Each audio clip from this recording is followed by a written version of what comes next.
Réaction commentaire du mois de février. On commence avec la vidéo drôle ou pas drôle.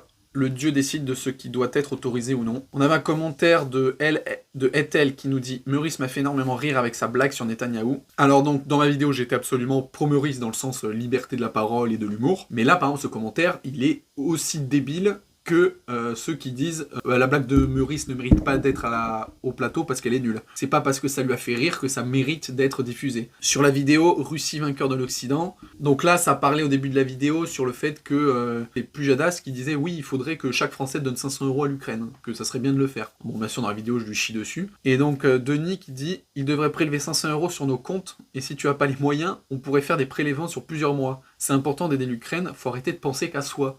Déjà mais c'est un clown.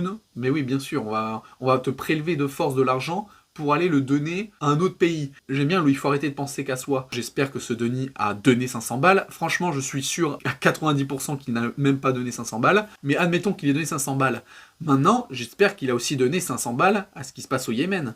J'espère aussi qu'il a donné 500 balles à ce qui se passe au Congo. Et j'espère qu'il donne aussi énormément d'argent à tous les conflits qu'il y a dans la planète. Bah oui, ça serait tellement injuste de donner que à l'Ukraine et pas aux autres qui en ont besoin. Donc voilà, son commentaire est juste pété au sol. Et on a aussi le commentaire en bas de The Guest 2000 qui dit la même chose, hein. Ben vous n'aurez qu'à payer 500 € et t'aller sur 2 ou 4 mois. Enfin, vraiment ridicule. Ensuite sur la vidéo de CNews dérange le paf Bobo, censure médiatique. Vali qui dit « CNews, chaîne de propagande populiste de Bolloré ».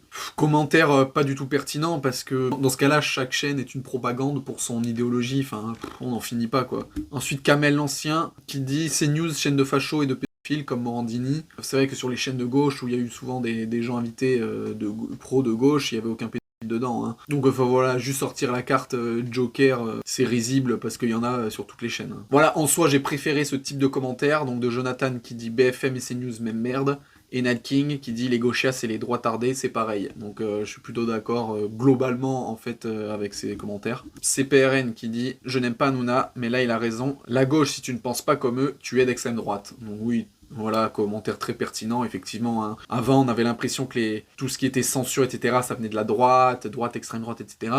Et là, en fait, on se rend compte que c'est clairement la gauche, en fait, les pires. Hein. Au moins, que tu sois pas d'accord avec des gens de droite, tu peux arriver à discuter et débattre avec eux. Alors que les gens de gauche, si tu ne penses pas comme eux, que t'es pas d'accord avec eux, t'es case nazi, quoi. Donc voilà, quoi, c'est un peu compliqué. Selena qui dit « CNews pleure parce qu'ils ne veulent pas de contradicteurs ».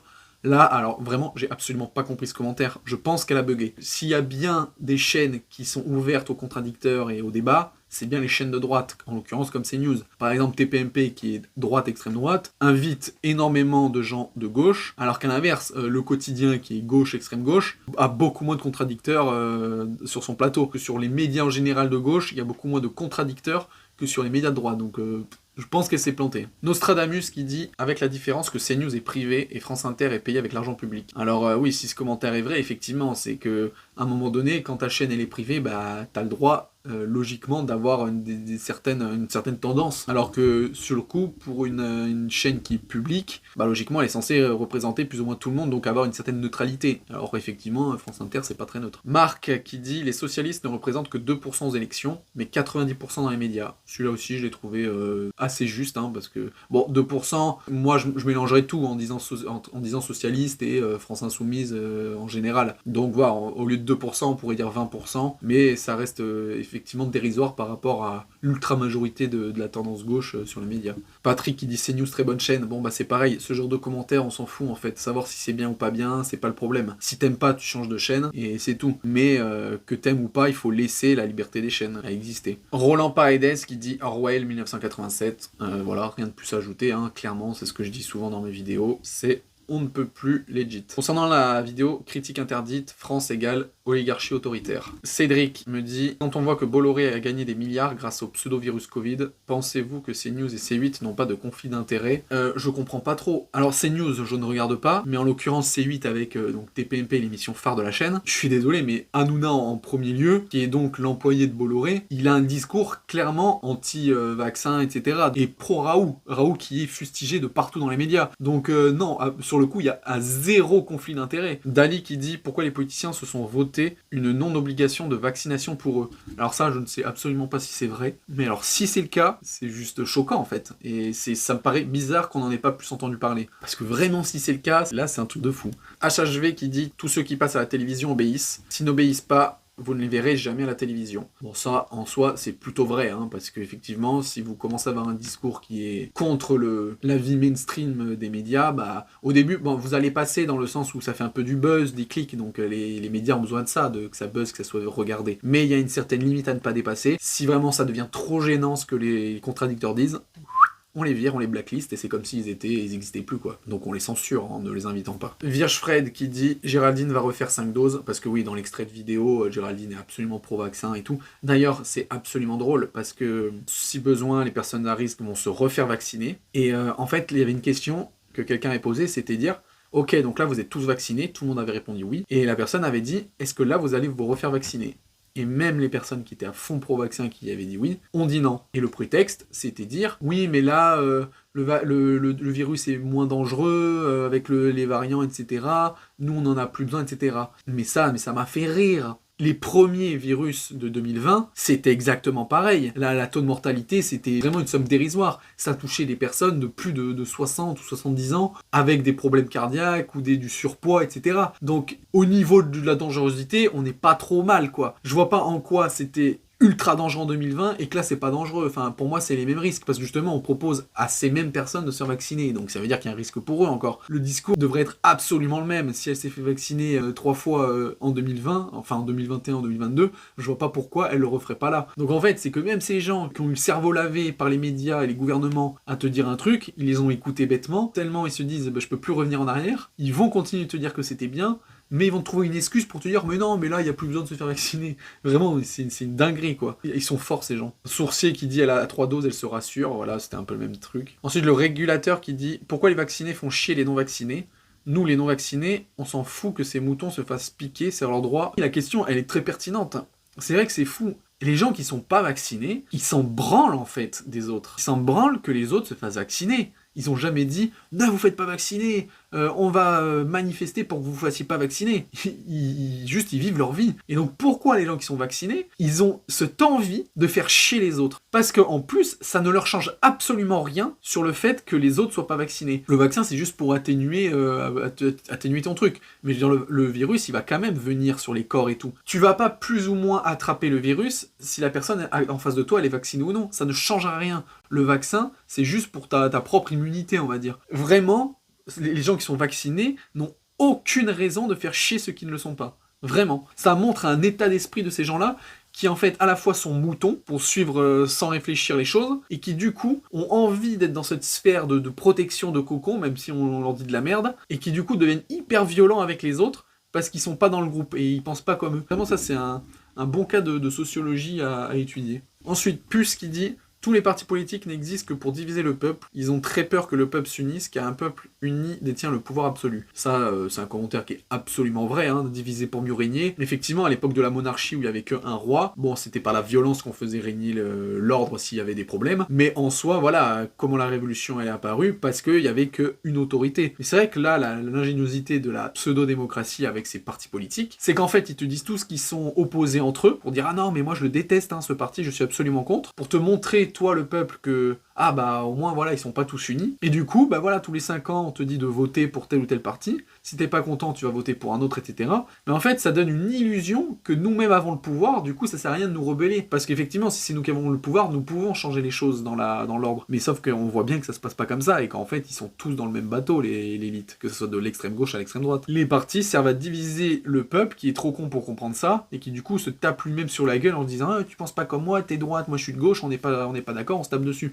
Alors qu'en fait, les deux sont pigeonnés par l'élite, quoi. Commentaire d'Eric qui dit « Elle, je la croise, elle morphe. » Voilà, j'ai juste relevé ce commentaire parce que, voilà, un gros débile qui direct cherche la violence. Vraiment, que dire, quoi, ce genre de personne. Hein. Concernant la vidéo d'Eric Nolot et son coming out politique. Alors là, c'est sympa parce que c'est une des vidéos où j'ai eu le plus de commentaires directement visés sur moi, quoi. Avec Henri qui dit « Alors toi, qui de toute évidence un long vécu et tu sembles très remonté contre un homme de gauche qui critique Mélenchon, car tu le crois de gauche, alors tu dois réapprendre tes classiques, ce camelot est tout sauf un homme de conviction, c'est un opportuniste, rien ne l'arrête, n'a jamais travaillé. Alors bon, comme vous pouvez voir, il sait très mal s'exprimer, donc c'est dur à comprendre. Je suis pas remonté contre un homme de gauche, et dans la vidéo, je suis pas contre Nolo, et je me fiche de savoir pour qui il vote et qui il aime, quel type de parti il a. En vrai, il est libre d'aimer ce qu'il veut, je m'en fiche.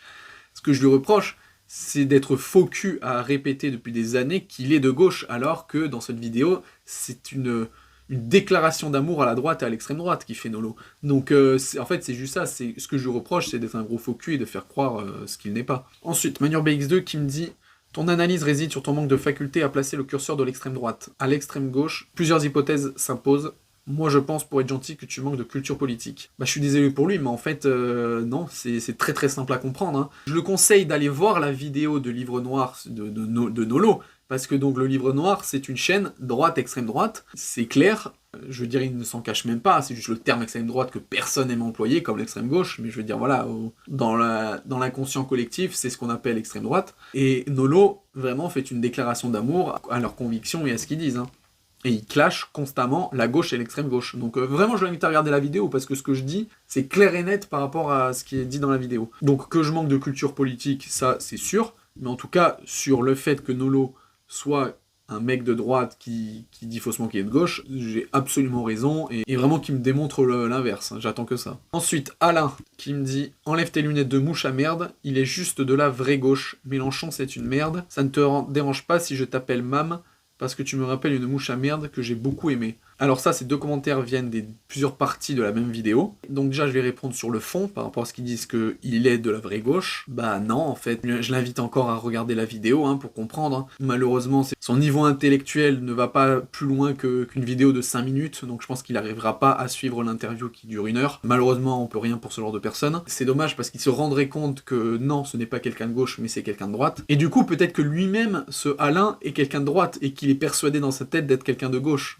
Mais bon, ça c'est encore autre chose. Et après sur la forme, sur les lunettes, bon bah voilà, ça c'est quand tu sais pas quoi dire et que t'as des arguments de merde que tu commences à attaquer le physique. Mais bon, ça c'est mignon. Et moi je l'ai bien répondu en trollant, en lui disant bah que c'est super cool et que s'il pouvait, bah qu'il continue à m'écrire un maximum de messages parce que ben voilà, ça me fait des stats en plus. Donc voilà. J'espère qu'il m'écrira à l'avenir. Et Zoot Islammer qui me dit « Analyse de niveau 0 d'une tête de bite avec une gueule de mouche à merde. Pauvre inculte, enlève tes lunettes et va te trouver un vrai métier. » Donc là c'est pareil, on a un commentaire qui n'a absolument aucune critique construite, à part juste dire que l'analyse c'est de la merde, mais il a aucun argument avancé. Donc je pense que c'est quelqu'un qui est vexé, qui était peut-être amoureux de Eric Nolo, et donc c'est certainement quelqu'un de gauche, parce que généralement les gens de droite sont un peu plus cultivés que les gens de gauche. Je parle pas forcément de la gauche bobo, mais lui je pense pas qu'il soit de la gauche bobo, hein. Je pense plutôt que lui c'est de la gauche cassos. Et comme il a un cruel manque de culture, ben voilà, en fait, il est juste choqué. Je lui ai appris une vérité, ça l'a un peu choqué, ça l'a troublé mentalement, et du coup, bah voilà, il critique avec du vocabulaire d'un enfant de primaire, donc voilà, c'est mignon. Et donc lui, c'est pareil, hein, je l'ai trollé aussi, en lui disant tout simplement de continuer de m'écrire, hein, parce que voilà, moi, tant que j'ai des commentaires, je suis content.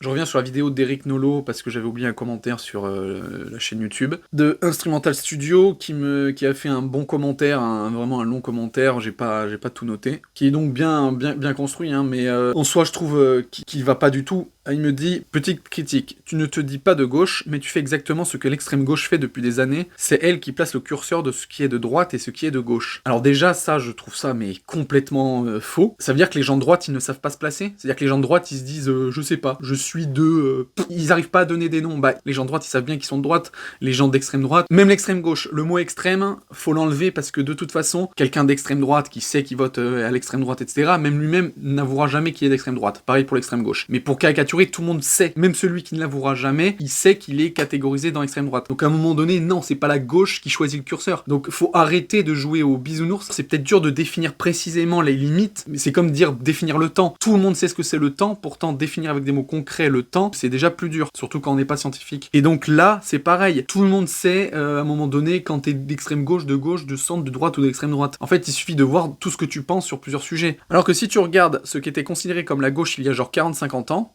préoccupation sécuritaire, mérite, assimilation républicaine, etc. Eric Nolot s'inscrit totalement là-dedans. Aujourd'hui, le curseur est simplement déplacé par rapport à hier. Donc là, en fait, ce qu'il dit juste après, il se contredit lui-même sur ce qu'il a dit avant. Il avoue que donc ce qui était la gauche avant, donc lui aussi il met un cadre sur ce que c'était la gauche, et il met des arguments, et il dit que le curseur a été déplacé. Je veux dire, même lui, il avoue que le curseur a été déplacé, c'est pas la gauche qui l'a décidé. Donc je veux bien croire qu'Eric Nolot, il y a 40 ans, il était du coup de gauche, qui se disait de gauche et qu'il était officiellement de gauche, objectivement de gauche, parce qu'il était apparemment dans tous ces trucs-là, et que ça, c'était considéré comme être de gauche. Donc déjà, ça montre bien qu'objectivement, on considère que ça, c'est être de gauche. Lui-même, il le fait dans le commentaire. Le fait que le curseur se soit déplacé, et que ces valeurs-là, maintenant, sont dites de droite, et ben donc, Eric Nolot est de droite. Peut-être que lui se dit, oui, je suis de gauche, mais maintenant, la gauche d'aujourd'hui, c'est pas ça. Et la droite d'aujourd'hui, c'est un peu plus ça. Il me donne raison en disant que j'ai tort à la base. Enfin, il marque, c'est le curseur de la gauche qui s'est décalé à droite depuis des décennies qui te donne cette impression. Et voilà, c'est exactement ça. Donc c'est pas une impression, c'est que c'est la réalité. Le curseur de gauche s'est déplacé à droite. Vraiment, il se contredit lui-même. Mais en soi, Eric Nolot reste cohérent sur sa position selon moi. Bah non, il est cohérent avec ses idéologies. Il n'a pas changé en 40 ans de ses idéologies. Mais comme tu dis très bien, vu que le curseur s'est déplacé, mais c'est comme si lui il avait pas bougé, mais que le plateau gauche s'est décalé, que c'est devenu droite. Lui il a pas bougé, mais maintenant c'est un homme de droite. Après il a pas à rougir de ça. Mais c'est un fait en fait. Et ensuite, un commentaire sur la vidéo des réactions commentaires que j'ai faites, qui parlait là à ce moment-là de la vidéo d'Idrissa Aberkane sur le point Godwin. Et nous avons un commentaire de Marc Marco qui dit « Tu n'arrives pas à la cheville d'Aberkane ». Mais c'est... Bon là pour l'instant je prends un plaisir à les commenter parce que bah du coup j'en ai pas tellement, mais déjà ça me fait des commentaires donc je suis content, mais c'est vraiment des commentaires de niveau 0. Je sais pas si dans cette vidéo je dis que je kiffe Aberkane de base, hein, effectivement il a un savoir incroyable, vraiment une intelligence de fou et une culture et surtout une mémoire exceptionnelle, mais ça ne l'empêche pas d'être un humain et de dire des grosses conneries. Et sur certains sujets, il dit de la merde Aberkane. Et du coup, là, on a un commentaire d'un petit apôtre d'Aberkane qui doit le sucer en long, en large et en travers. Et du coup, bah, comme il voit quelqu'un qui critique ce que dit... Surtout que là, en plus, je critique même pas une idée à lui. Dans cette vidéo, je parle juste du point Godwin qu'il fait en comparant bêtement quelqu'un à Hitler. Hein, juste parce qu'il y a une phrase qui est similaire. Enfin, voilà, je vous invite à regarder la vidéo, vraiment, c'est ridicule. Mais comme on attaque son chéri, son demi-dieu... Ben voilà, tu n'arrives pas à la cheville d'Aberkane. Oh. S'il veut se rassurer, j'ai pleuré toute la soirée quand j'ai lu son commentaire. Voilà, c'est tout pour les commentaires de février.